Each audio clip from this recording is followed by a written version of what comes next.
The rain was coming down in sheets as I pulled into the driveway of our house in Charlotte. The wipers on my Ford barely kept up, smearing the streetlights into blurry halos. I was late again. A late night at the hospital, another emergency surgery. Being a surgeon, even a damn good one like I was, meant sacrificing a lot, mostly time with my wife, Amari. I cut the engine and sat there for a moment, just listening to the drumming of the rain on the roof. I was exhausted, bone tired. All I wanted was a hot shower and to collapse into bed next to Amari. Maybe, if I was lucky, she'd still be awake and we could talk for a few minutes. It felt like we hadn't really connected in weeks. I grabbed my briefcase and made a dash for the front door, fumbling with my keys. The porch light was on, casting a warm glow. As I stepped inside, I could hear music playing softly from the living room. It was one of Amari's favorite jazz albums. I smiled, thinking she was probably relaxing with a glass of wine. "Honey, I am home," I called out, dropping my briefcase by the door. No response. "Amari," I walked towards the living room, my footsteps muffled by the thick carpet. The music grew louder as I approached the doorway. And then I saw them. Amari was on the couch, locked in a passionate embrace with a man I didn't recognize. His back was to me, but I could see Amari's face, her eyes closed, a look of pure ecstasy on her face. Wasn't a friendly hug, it was a deep, soul-consuming kiss, a kiss that belonged to me. The world seemed to tilt on its axis, my breath hitched in my throat. The blood drained from my face, leaving me cold and clammy. It felt like someone had punched me in the gut, knocking the wind out of me. I stood there, frozen, unable to process what I was seeing. This couldn't be happening, not to me, not to us. Amari and I were perfect, weren't we? Finally, I managed to choke out a single word. "Amari," the sound of my voice startled them. They broke apart, Amari's eyes widening in horror as she saw me standing there. The man turned around, his face a mask of surprise, and was that guilt.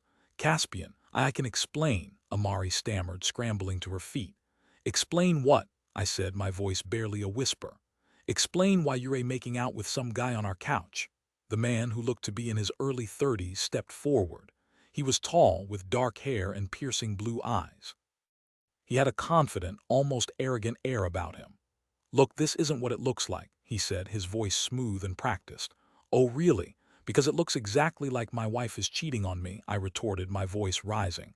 Amari burst into tears. "Caspian, please just let me explain. It's not what you think." "Then tell me, Amari, tell me what it is," I demanded, my heart pounding in my chest. She hesitated, glancing nervously at the man. This is Zephyr. He's an old friend." "An old friend," I repeated incredulously. "Is that what you call someone you're making out with?" Zephyr cleared his throat. "Amari and we've been seeing each other for a while now." The words hit me like a physical blow. "Seeing each other, what does that even mean?" "It means we're in love, Caspian," Amari said, her voice trembling. "In love." The words echoed in my head, mocking me. In love with him, not me. I stared at her, my mind reeling. Everything I thought I knew about my life, about my marriage, was crumbling before my eyes. Amari, the woman I had loved and trusted for the past 10 years, was standing there telling me she was in love with someone else. I didn't say anything. I couldn't. I just turned and walked out of the house, the rain washing down my face, mirroring the tears I couldn't shed. I drove aimlessly for hours, the streets of Charlotte blurring into a hazy mess. I had no idea where I was going or what I was going to do. All I knew was that my life had just been irrevocably shattered. Eventually, I found myself at a small, dimly lit bar on the outskirts of town. I parked the car and went inside, ordering a double whiskey. I needed something to numb the pain, to quiet the voices in my head. I sat there for hours, nursing my drink and trying to make sense of what had happened. How could Amari do this to me? Had our marriage really been a lie?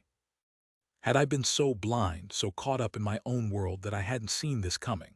The more I drank, the angrier I became. I thought about all the sacrifices I had made for her, all the late nights at the hospital, all the missed birthdays and anniversaries. I had done it all for us, for our future, and she had repaid me by cheating on me with some nobody. As the night wore on, I started to formulate a plan. I wasn't going to let Amari and Zephyr get away with this. I was going to make them pay. I didn't know how yet, but I would find a way. I stumbled out of the bar, my head swimming. I drove back to the house, my anger fueling me. I needed to confront Amari to hear her explain herself. Maybe, just maybe, there was some explanation, some way to salvage what we had. When I got back to the house, the lights were off. I let myself in quietly, hoping that Amari was asleep. I didn't want to wake her, not yet. I needed to gather my thoughts to prepare myself for what I was about to say. I crept upstairs to our bedroom and opened the door. The room was dark, but I could see Amari lying in bed, her face buried in the pillow. I walked over to the bed and sat down beside her. "Amari," I said softly, gently shaking her shoulder. She stirred, groaning softly. "Caspian, what are you doing here?" "I need to talk to you," I said, my voice trembling. She sat up, rubbing her eyes. "Can't it wait until morning? I'm really tired." "No, it can't wait," I said, my anger rising again. "I want to know why, Amari. Why did you do this to me?" She sighed, avoiding my gaze. "I told you, Caspian, it just happened. I didn't mean for it to happen." "It just happened," I repeated incredulously. "You just happened to fall in love with another man. You just happened to make out with him on our couch." "It's not that simple," she said, her voice rising. "You're never here, Caspian. You're always at the hospital. I am lonely. I need someone to talk to, someone to be there for me." "So you cheated on me," I said, my voice dripping with sarcasm. "That's your solution to being lonely." "I didn't want to hurt you, Caspian," she said, tears streaming down her face. "I still love you, but I also love Zephyr." "You can't love two people, Amari," I said, my voice cracking. "It doesn't work that way." "I don't know what to do," she sobbed. "I am so confused." I stood up and walked over to the window, staring out at the rain-soaked streets. I felt numb, empty. I didn't know what to do either. "I think you should leave," I said, my voice barely audible. "Leave?" she repeated, her voice filled with shock. "Where am I supposed to go?" "I don't care," I said, turning back to face her. "Just leave. I don't want to see you anymore." She stared at me for a long moment, her eyes filled with tears. Then she got out of bed and started to pack her things. I watched her in silence, my heart aching with a pain I had never known before. As she walked out of the bedroom, she turned back to me one last time. "I am sorry, Caspian," she said, her voice barely a whisper. "I never meant for any of this to happen." Then she was gone, and I was alone. The next few weeks were a blur. I went through the motions of my life, going to work, performing surgeries, but I felt like a ghost just going through the motions. I couldn't eat, I couldn't sleep, I couldn't think.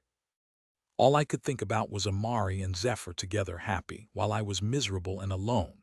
I hired a private investigator, a man named Neville, to find out everything he could about Zephyr. I wanted to know who he was, what he did, everything. I needed to understand what Amari saw in him. Neville was expensive, but he was good. Within a week, he had a full report on Zephyr. His full name was Zephyr Thornton, and he worked as a financial advisor. He was divorced with no children. He lived in a small apartment on the other side of town. But the most interesting thing Neville discovered was that Zephyr was under investigation by the Securities and Exchange Commission for insider trading. He had been using his clients' money to invest in stocks based on confidential information, and he had made a lot of money doing it. I couldn't believe it. Amari had left me for a criminal, a cheat. It was almost too much to bear. That's when I decided to take action. I wasn't going to let Zephyr get away with ruining my life and stealing my wife. I was going to expose him to make sure he paid for what he had done. I met with Neville and laid out my plan. I wanted him to gather all the evidence he could against Zephyr and then leak it to the SEC and the media. I wanted to ruin his career, his reputation, his life. Neville agreed to help me. He was a professional, and he didn't judge me for wanting revenge.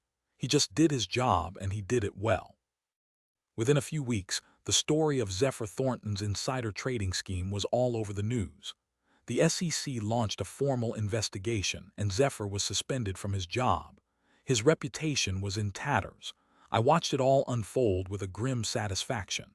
I knew that I was hurting Amari by doing this, but I didn't care. She had made her choice, and now she had to live with the consequences.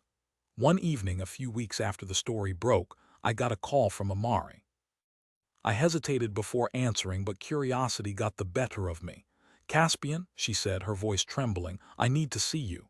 "Why?" I asked, my voice cold. "It's about Zephyr," she said. He's in trouble." "I know," I said. "I read the papers." "You did this, didn't you?" she said, her voice accusing. "Maybe," I said, refusing to admit anything. "How could you do this to him?" she cried. "He's going to lose everything." He should have thought about that before he started sleeping with my wife, I said, my voice hard. Please, Caspian, she begged. You have to help him. He's all I have left. I laughed, a bitter, hollow sound. You made your choice, Amari. You chose him over me. Now you have to live with it. I hung up the phone, feeling a strange mix of satisfaction and regret. I had gotten my revenge, but it hadn't made me happy. It hadn't brought Amari back. It had just left me feeling empty and alone. A few days later, I got another call from Neville. He had some more information about Zephyr, information that he thought I would find interesting. It turns out that Zephyr Thornton has a history of this sort of thing, Neville said. He's been involved in several other insider trading schemes over the years. He's made a lot of money doing it, and he's always managed to get away with it, until now. So he's a con artist, I said, my voice flat. That's putting it mildly, Neville said. He's a predator. He preys on vulnerable women, uses them to get information, and then dumps them when he's done with them. I felt a chill run down my spine. Amari had been one of his victims. He had used her, manipulated her, and then thrown her away when he was finished with her. I felt a surge of anger, not at Amari, but at Zephyr. He had not only ruined my life, but he had also taken advantage of the woman I loved. I decided to pay Amari a visit. I needed to see her to tell her what I had learned. I needed to make sure she was okay. I drove to her apartment, a small, cramped place in a rundown neighborhood. It was a far cry from the beautiful house we had shared in Charlotte. I knocked on the door and she opened it, her face pale and drawn. She looked like she hadn't slept in days. Caspian, she said, her voice barely a whisper. What are you doing here? I came to talk to you, I said, stepping inside. The apartment was a mess, clothes and dishes scattered everywhere. It looked like she had given up on life. I know about Zephyr, I said. I know what he is. She stared at me, her eyes wide with fear. What do you mean? He's a con artist, Amari, I said. He's been using you. He doesn't love you. He just wanted your money, your connections. Tears streamed down her face. No, she said, shaking her head. It's not true. He loves me. He doesn't love you, Amari, I said, my voice gentle. He's a liar and a cheat. He's been doing this for years. You're not the first woman he's used, and you won't be the last. She sank to the floor, sobbing uncontrollably. I've been so stupid, she cried. How could I have been so blind? I knelt down beside her and put my arm around her. It's okay, Amari, I said. It's not your fault. He's a master manipulator. He knows how to make people believe him. We sat there for a long time, just holding each other. I didn't say anything, I just let her cry.